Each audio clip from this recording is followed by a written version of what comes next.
using some of those things to their advantage, you know what I'm saying? You know, you go and I'm like, Marcus, you better, and then they go to school, and my grandma on, and she threw me to the wall, but that's not what happened, you know what I'm saying? And just having that discernment to know when that child is actually telling the truth and that child is not telling the truth. But a lot of times it's not done that way. It's like, you know what, we finna take Ari about this home. Yeah. I raised my kids saying, look, if I come to school and back you up, I'm backing you up to do the right thing. If you have done something wrong, you better tell me, because you're not gonna make me look like a fool. With you, you already looking crazy. Do you want me? I'm not doing it. You gonna tell me the truth, because we ain't all going to jail or getting kicked out. I'm not doing it. I'm telling you.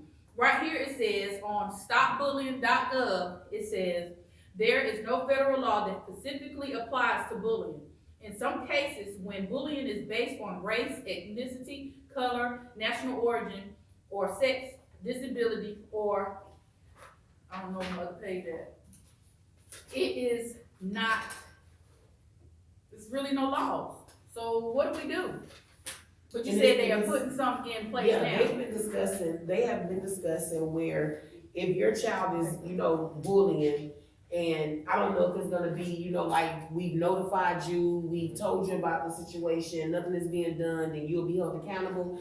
I'm not sure. But, you know, for me, if you're bullying somebody based on their race or their sexuality or whatever, that's a hate crime. Yeah. That's a hate crime. So that's a law all day long. It says 33% of students who reported being bullied at school indicated that they were bullied at least once or twice a month during school year. And this comes from the National Center of Education Statistics. Then it said the students who reported being bullied, 13% were made fun of, called names, or insulted. 12% were the subject of rumors. 5% were pushed, shoved, tripped, or spit on. And 5% were excluded from activities on purpose. And I mean, we have a high rate of kids committing suicide for being bullied. Mm-hmm. It's a high rate of that right now. You know, I just shared a post the other day, a little African-American little girl, I think she was about 11 years old, and it's just crazy because they're getting younger and younger with suicide. So for me, it's like, what do you know about suicide? Where you've been exposed to this at, you know what I'm saying? You know, I can't really foresee that it's coming from, you know, me saying, go kill yourself, Marcus, go kill yourself, you know, that you're learning to kill yourself, you know what I'm saying? Where is the real exposure coming from that kids this young are knowing about suicide? It's kids as young as 5 and 6 that know about suicide. Because of the social media, what they've been exposed to, all this stuff on TV. I seen one in a school, I don't know if that was in California, but it was the girls that met with a girl in the bathroom, and they was ready to kill her, and all of them had knives, and they said the devil told them to do it. Then they had the other, then they got the other things called the little thing called Moby or something, and you look into it and it tells you to commit suicide. The little thing is a figurine. They got that, and they got packs. They got kids actually making packs. That we're gonna kill ourselves. They make packs in the school. So there's so much going on. And you know, I don't think there's enough administration to attack all these issues. And they said suicide is the 10th leading cause of death in the U.S. for all ages. Approximately 123 Americans die by suicide. By suicide in the U.S., every 12 minutes somebody commits suicide. Depression affects 20 to 25%. Americans ages 18 and plus. Suicide takes the lives of over 44,965 Americans every year. So, cause you have a lot of nieces and nephews, right? You know what I'm saying, and they're younger. Right. But you know, me knowing your cousin and all of them, you know, I already know how it's going down. Like, period. Don't mess with them girl kids. You know what I mean? So, is this something that you do talk to them about? Do you talk to them about every day at school, how to counteract different things? Because I think, like, with you being into the music, you have such more exposure, vastness to different things that a lot of times the average person really don't. You know what I'm saying? You see more being in the club promoting, you know, and you do a lot of positive things like a little sneaker kickback and stuff. I was trying to get a pair too, just to throw that out there. You know, I go to school too, you know, so just put that in the atmosphere.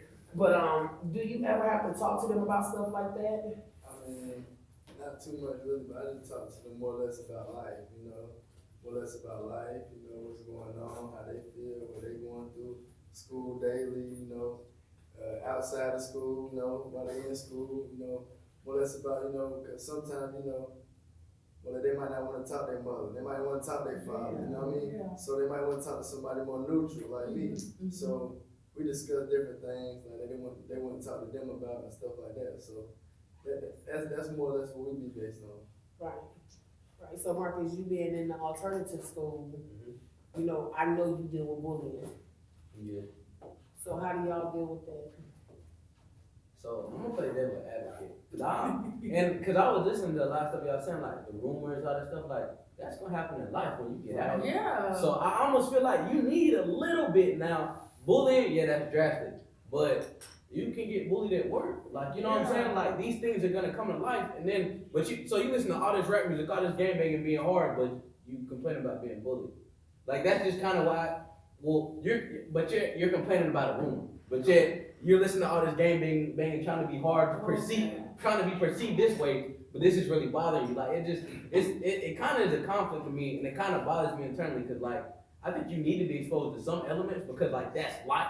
Mm-hmm. Like we're gonna raise weak kids Yeah. if we defend them from every single little thing. Right. Now I'm not saying bullying and all that right. I'm not agreeing with that, but you need to experience some things because when as soon as you get older and you got something that conflicts you, you're gonna give up because you're used to somebody always coming to your defense. So I mean, with them, we sit down, we try to talk about it. Normally, it's a bigger problem that's going on, or maybe they're getting bullied at home, or something else is going on. So we try to just get to the root of the problem. But I mean, really, just sitting down and having conversations and letting them just chop it up. Like, I did this because I feel this way. I did this because I feel that way. They end up really resolving. So you kind of just sit in the room and kind of play the neutral party. Like, nah, listen to him, be quiet, let them talk, and just they kind of sort it out themselves.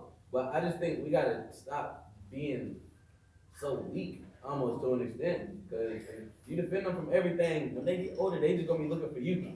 Okay, so how many youth do you deal with a day? Like you go to like different schools? Yeah, so it's not daily. As of yet, it's out of one school. They have like batch, you know what I'm saying? Like I have a lot of like local youth in the community I just interact with like on a personal level too. But I mean, I would say anywhere from like 50 to like 70. But that's not on a daily basis. I'm in school certain days, and I have mentees who still hit me up now. We just chop it up. So, yeah. So have they put, because lately on the news, we have, of course, we get a lot of stuff. We start with topics, but we end up going other places. So how, as you being a male in the field of mentoring and in the schools with all this child molestation and all the kids that's getting all this stuff, and it's getting bad. Like in each school now, you're seeing all these administrators, coaches that's done touched the child. How has that affected the mentoring area? I mean, first we tell a lot of people when they come in like dress appropriate because you can't like we have college students who are mentors. Girl walking in a skimpy dress, you know what I'm saying? The guys can say whatever, and then don't be with them outside hours either because you chilling with them, kicking with them. A lot of them try to come to college parties, you know what I'm saying? And they can easily say something. So protect yourself. Yeah. I mean, we do background checks on everybody who comes into school to make sure everybody's good, but really just protect yourself and act accordingly, because if we don't feel your character is in line with what we got going on, you're not coming in off jump. So, nah, yeah. Yeah, my daughter goes to a private school, and I was telling the guy who owns the school, shout out to Bright Young Minds, it's an amazing school, really, it is, for, children that are starting out, it is an amazing school. Like, she counts in Spanish right now, you know what I'm saying? So, she's 5, so that's big, she can add, she can subtract, that's big at 5 years old. So, I'm definitely big ups to her school, Bright Young Minds, they do an amazing job, but it's, predominantly they're Muslims. I don't have anything against that. You know what I'm saying? They don't feed them meat. I'm for that because I think they do too much of the processed meat as it is. So I think if I do cook meat at home, she get meat once a day, that's fine. You know what I'm saying? So they have a lot of great, things that go on there. But I don't think that she can get as much exposure to conflict resolution. You know what I'm saying? So that is my reason and my only reason for wanting to allow her to go to public school. Now I do want her to go to a choice school so that she can, continue to learn Spanish and be like, because I think being bilingual going further is gonna be a major bonus for people. But that's my only reason for wanting her to go to a public school, is so that she can be exposed to other nationalities, so she can learn how to interact with people who don't necessarily just look like her. And I don't mean like one or two, you know what I mean? I mean like an array of people who do not look like her. And if a conflict comes, she can learn how to handle conflict resolution. You know what I'm saying? It's not a small confined environment where it's just a few kids and, it's always somebody there to kind of interact. And Barry has a nonprofit as well. So, it's kind of like that nonprofit that, how we are with nonprofits, especially with children, you know what I'm saying? So that's my sole reason for wanting her to go to public school, because like you said, you need some form of conflict in your life growing up. Now, when it becomes excessive or too much, then that's when it's a problem. But we need some type of conflict. If you don't have some type of conflict, how can you handle anything? Okay, so I have a couple of, that raises a question for you. How do y'all handle conflict? What is y'all conflict resolution? Because I know back in the day, just a few years ago, maybe a good 5 to 10 years ago, they do the whole, what is it called, They wouldn't do that. okay. They wouldn't do that. Yes, Yeah, how they would y'all wouldn't do do that? So first of all, the standards are phenomenal, and I commend the school for doing this. If you fight in that school, you get suspended for 365 from any Cumberland County school. Oh, it changed So, it, wow. so for you to even come in that school, it's a privilege. So you need to feel honored to be there, because as soon as you fight, you get thrown out. Somebody else is taking your spot, and you waiting for a whole nother county to get back to school. Wow. So Wow. it's Okay. just the perception of even being able to be in the school is what holds them back. Because we have some people in different hoods, different gangs that don't like each other, Right. but they know ain't nothing going on between them school doors. Okay, So- what about on school grounds? It's the same. It's the same? Okay. It's not going down. If somebody want to fight, they're gonna set it up and take it somewhere else. They're not doing that in school. Okay.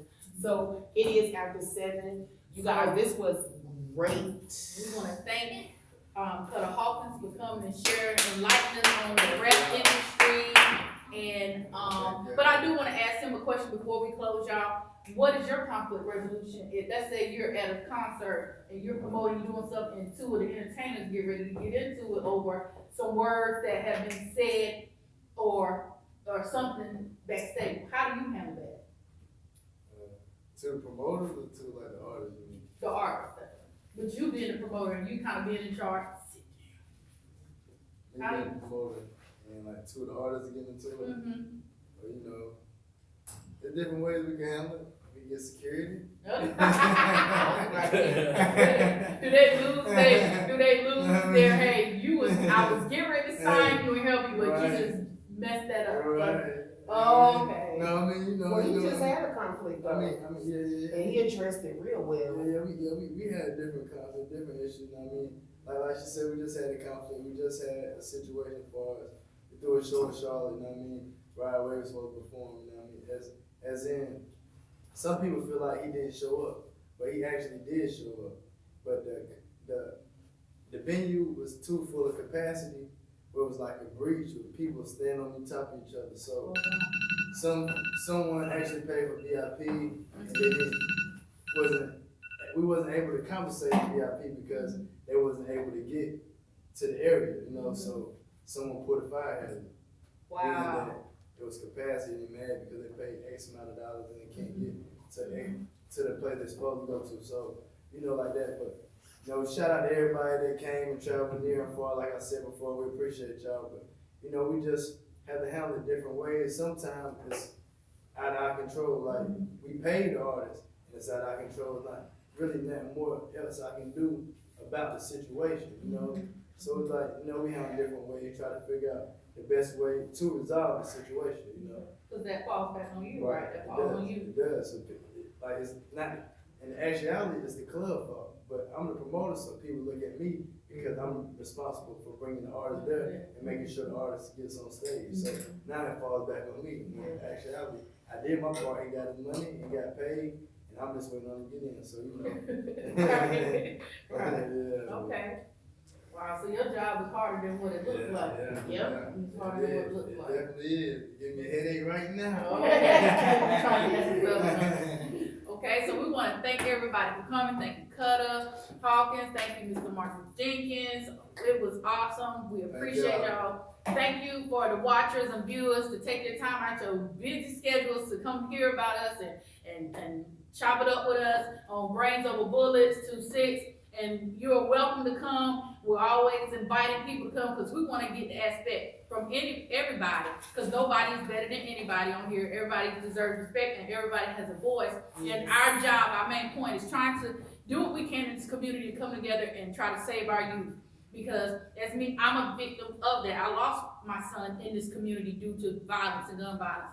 So my job is wanting to reach out and try to help other people to try to, how can we make our community better? Because we can't expect everybody, we can't expect Mitch to fix everything. We can't expect Trump to fix everything. We can't expect all these people to fix stuff when we the one that lives in this community as well. So we all have to play a role. We can't just sit back and fuss and talk about it and not want to do the action to fix it and help make it better. It's our responsibility. We all play a role in fixing our community. So just to give you guys a heads up, Army and I will get together to discuss when we'll be able to come back and do our next podcast for Brains Over Bullets. Thank you guys for coming out. I hope you guys enjoyed yourself. Army is my cousin, so we do this all the time, on camera and off camera. We're gonna always do this because she thinks she's somebody's mama. But anyway, go ahead. Is there anything y'all want to say before we close? No. And if you Thank you for coming. And you can also reach out to them, give them your information. So you can follow us at Roots Mentoring R.O.T.S Mentoring on Instagram. You can follow me at Mark_Twain with a 3 at the end on Instagram as well. And follow us at Alto Frequency on Instagram and Alto Moto on Facebook. Okay. So anybody looking for a mentor program, Motivational speaking, whatever you need. for the young people, Marcus is it. You can follow me on Facebook at Cutter Hawkins, KUTTA_HAWKINS, or Instagram at MCP_KUTTA BUTTA. Can I get some more entertainment clothes? Yeah, I definitely get you some more. So you can just find me on RJ McNeil Daughter, Facebook. sing, rap. Yes. So our next topic, we're gonna be talking about gentrification, because it's a big thing right now and what they wanna do to Murchison Road. And you guys, I know you've seen the proposal that was put out on The Facebook. word matters. Yeah, and that's the movement, because the Merc does matter. It does. And we are not trying to have nobody come in and take these people out of the area that they can afford That's right. and build something that they can't afford.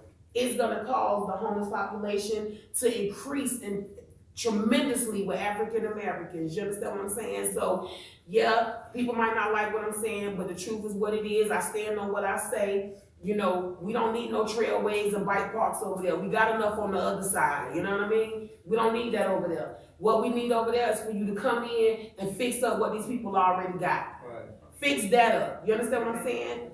And yeah, don't get me on my soapbox about Merc Matters, baby. I'm telling you. All right. Good night. Good night.